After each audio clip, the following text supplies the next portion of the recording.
قربانی کا جانور خریدنے سے پہلے 10 کام ضرور کر لیجئے۔ نمبر 1، قربانی کا جانور جب آپ خریدنے کے لیے جائیں تو سب سے پہلے استخارہ کر لیں۔ استخارہ کہتے ہیں اللہ تبارک و تعالی سے خیریت طلب کرنا، بھلائی مانگ لینا۔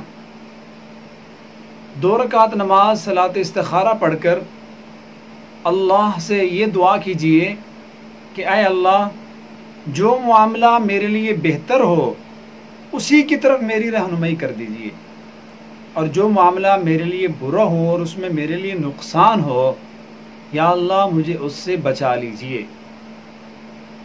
جب کوئی بندہ اللہ کی ذات پر بھروسہ کرتے ہوئے اللہ سے خیریت اور بھلائی کو طلب کرتا ہے تو اللہ یقیناً اس کی بھلائی کی طرف رہنمائی کر دیتا ہے۔ لیکن جو کوئی آدمی اللہ سے بھلائی نہیں مانگتا، اپنے عقل پر بھروسہ کرتے ہوئے کوئی کام کرتا ہے تو پھر وہ قدم قدم پر ٹھوکریں کھاتا ہے۔ یاد رکھیے، وہ آدمی جو ہر کام میں قدم قدم پر اپنے اللہ سے پوچھ کے چلتا ہے تو اللہ اس کو کبھی رسوا نہیں کرتے۔ نمبر 2، صلاۃ الحاجت پڑھ لیجئے۔ اللہ سے یہ دعا کر لیں کہ یا اللہ میرے لیے آسانیاں پیدا فرمانا، اور اللہ سے آسانی مانگ لی جائے، اس لیے کہ اللہ تبارک و تعالی سے جو کچھ بھی مانگا جائے اللہ وہ ضرور عطا کرتے ہیں۔ بسا اوقات آدمی کام کے لیے نکلتے ہیں تو اس میں بڑی مشقتیں اور بڑی تکالیف اٹھانی پڑتی ہیں، بر وقت کام نہیں ہو پاتا، یا ہوتا ہے تو بڑی مشقتوں کے ساتھ انسان اپنا کام پورا کرتا ہے، تو اللہ سے 2 رکعت یا 4 رکعت صلاۃ الحاجت پڑھ کر آسانی مانگ لیں کہ اللہ آج میں ایک کام کے لیے نکل رہا ہوں، میرے لیے آسانی پیدا فرما۔ ہم 10 گھنٹے کام کے اندر مشقت تو برداشت کر لیتے ہیں، لیکن 10 منٹ صلاۃ الحاجت کے لیے نہیں نکالتے۔ صبح یاسین پڑھتے ہوئے 5 سے 7 منٹ لگتے ہیں۔ حضور علیہ السلام نے فرمایا جو صبح یاسین پڑھ لیتا ہے اللہ اس کے دن کے سارے کاموں کو پورا کر دیتا ہے، لیکن ہم اپنے کاموں کی طرف تو بڑے اہتمام سے بھاگتے ہیں، لیکن صبح یاسین کا اہتمام نہیں کرتے۔ نمبر 3، اپنے کسی ماہر آدمی سے مشورہ کر لیجئے، جو آدمی جانور لینے کے معاملے میں مہارت رکھتا ہو، تجربہ ہو اس کے پاس، تو اس سے مشورہ کر لیں یا اس سے وقت لے کر اس کو جانور لینے کے لیے ساتھ لے چلیے۔ صحابہ کرام کی سنت ہے، حضور علیہ السلام کی بھی یہ عادت مبارکہ تھی کہ آپ اپنے چھوٹوں سے بھی مشورہ کر لیتے تھے۔ وَأَمْرُهُمْ شُورَىٰ بَيْنَهُمْ۔ ان 2 آدمیوں کے لیے حضور علیہ السلام نے پیشین گوئی دی، مَا خَابَ مَنِ اسْتَخَارَ وَمَا نَدِمَ مَنِ اسْتَشَارَ، کہ جو آدمی استخارہ کر لے کبھی رسوا نہیں ہوگا، اور جو آدمی مشورہ کر لے کسی سے وہ کبھی شرمندہ نہیں ہوگا۔ تو یہ جو کام میں نے 3 آپ کو بتائے ہیں، یہ جانور لینے کے لیے جائیں اس وقت بھی کرنے ہیں، زندگی میں کبھی بھی کسی کام کے لیے نکلیں، اچھے کام کے لیے گھر سے ارادہ ہو تو یہ 3 کام کر لیں، انشاءاللہ اس کام میں برکت ہوگی اور وہ آپ کا کام ضرور ہو جائے گا۔ چوتھی بات، نماز کا خیال کرتے ہوئے جائیں۔ جانور خریدنے کے لیے ایسے وقت میں جائیں جس میں آپ کی کوئی نماز نہ رہے،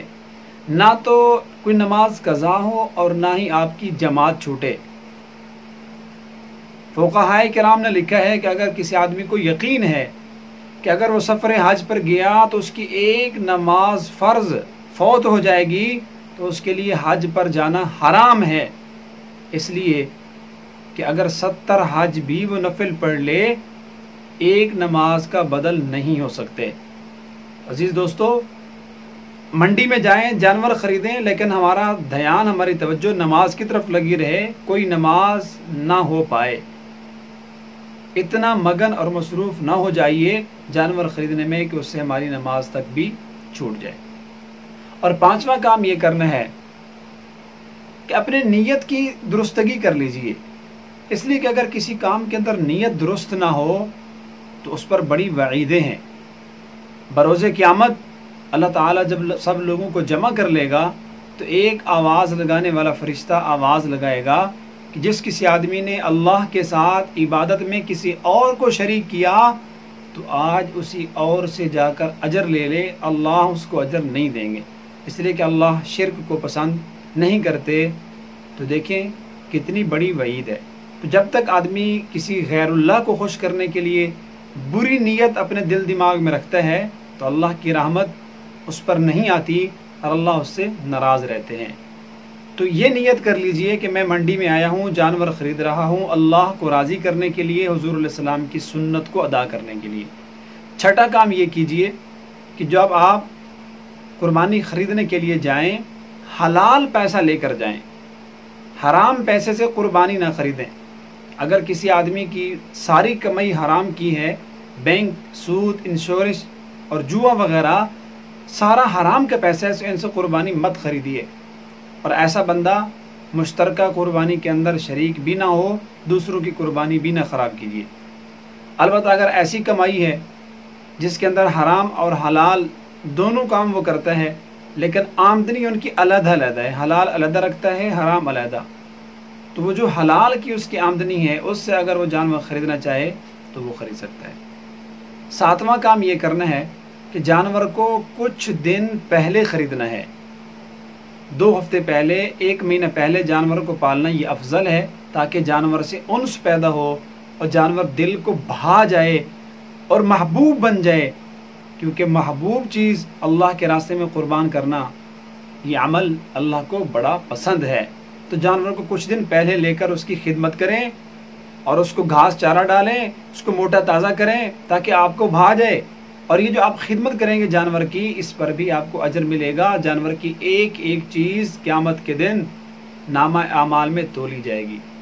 اسی طرح جب 8واں کام یہ کرنا ہے کہ جب آپ لوگ جانور خریدنے کے لیے جائیں تو خرید و فروخت کے پہلے مسائل سمجھ لیجئے، مسائل سیکھ کر جائیں۔ حضرت عمر رضی اللہ عنہ فرماتے تھے ہمارے بازار میں وہ شخص تجارت کرے جس کو خرید و فروخت کے مسائل بھی آتے ہوں، اور اسی طرح کون سا جانور قربانی میں لگ سکتا ہے اور کون سا نہیں لگ سکتا، تو اس کے بارے میں بھی علماء کرام سے شرعی رہنمائی لے کر جائیں تاکہ آپ ایسا جانور خرید کر آئیں جو قربانی میں لگ بھی سکتا ہو، اس کی عمر کتنی ہے، عیب والا جانور نہیں لگتا، تو یہ ساری چیزیں آپ معلوم کر کے جائیں۔ اور 9واں کام یہ ہے کہ اگر آپ قربانی اپنے کسی رشتہ دار کے لیے، بیوی کے لیے، والدین کے لیے، بھائی کے لیے یا دوست کے لیے خریدنے جا رہے ہیں تو صراحتاً ان سے اجازت لے کر جائیں، ان کو بتائیں میں آپ کی قربانی خریدنے جا رہا ہوں، وہ آپ کو اجازت دیں تو ان کی قربانی خریدیے۔ اگر ان کو آپ نے نہ بتایا اور انہوں نے آپ کو صراحتاً اجازت نہ دی تو یہ ان کی طرف سے واجب قربانی ادا نہیں ہوگی۔ ان سے اجازت لیں، وہ نیت کر لیں، آپ لے کر آئیں اور ان کی طرف سے ذبح کر دیں، تو واجب قربانی تب ہوگی جب وہ آپ کو صراحتاً اجازت دیں۔ اگر آپ اپنی قربانی خرید رہے ہیں تو پھر اس 9ویں کام کی یعنی اجازت لینے کی ضرورت نہیں ہے، کیونکہ آپ خود مالک ہیں اور آپ کی نیت ہے، تو پھر کسی سے اجازت لانا ضروری نہیں ہے۔ 10واں کام یہ کرنا ہے کہ جب گھر سے نکلیں تو ظاہری حفاظت کے جو ظاہری اسباب ہیں ان کو اختیار کرنے کے ساتھ ساتھ حفاظت کے جو یقینی اور حقیقی اسباب ہیں ان کو بھی اختیار کیجئے۔ وہ اسباب کیا ہیں؟ اللہ پاک نے حضور علیہ السلام کی زبان مبارک سے ہمیں بتلائے کہ حفیظ اصل میں تو میں ہوں، حفاظت تو میں کرتا ہوں، لیکن اس کا دستور اور طریقہ یہ ہے کہ تم اگر مسنون دعاؤں کا اہتمام کرو گے تو میں تمہاری حفاظت کروں گا۔ تو گھر سے نکلتے ہوئے جب ہم مسنون دعائیں پڑھ لیتے ہیں تو اللہ کا غیبی نظام حرکت میں آ جاتا ہے، فرشتوں کی ڈیوٹیاں لگ جاتی ہیں۔ تو گھر سے نکلتے ہوئے جب آپ مال رقم لے کر جائیں تو بسم اللہ توکلت علی اللہ لا حول ولا قوت الا باللہ یہ ضرور پڑھ لیجئے۔ جب بندہ یہ دعا پڑھ لیتا ہے تو غیب کی طرف سے فرشتہ کہتا ہے کہ اب تیرا مال محفوظ رہے گا، تجھے کوئی چیز نقصان نہیں پہنچا سکے گی، اور شیطان ایسے آدمی کے راستے سے دور ہو جاتا ہے، ہٹ جاتا ہے۔ اسی طرح آیت الکرسی بھی پڑھ لیجئے، کیونکہ آپ سفر پہ جا رہے ہیں تو اللہ آپ کے مال اور جان کی حفاظت کرے گا۔ جب بندہ ایک دفعہ آیت الکرسی پڑھ لیتا ہے تو ایک فرشتہ نگران اللہ کی طرف سے مقرر ہو جاتا ہے جو انسان کی حفاظت و نگہبانی کرتا ہے۔ تو قربانی کا جانور خریدنے سے پہلے یہ کام ضرور کر لیجئے۔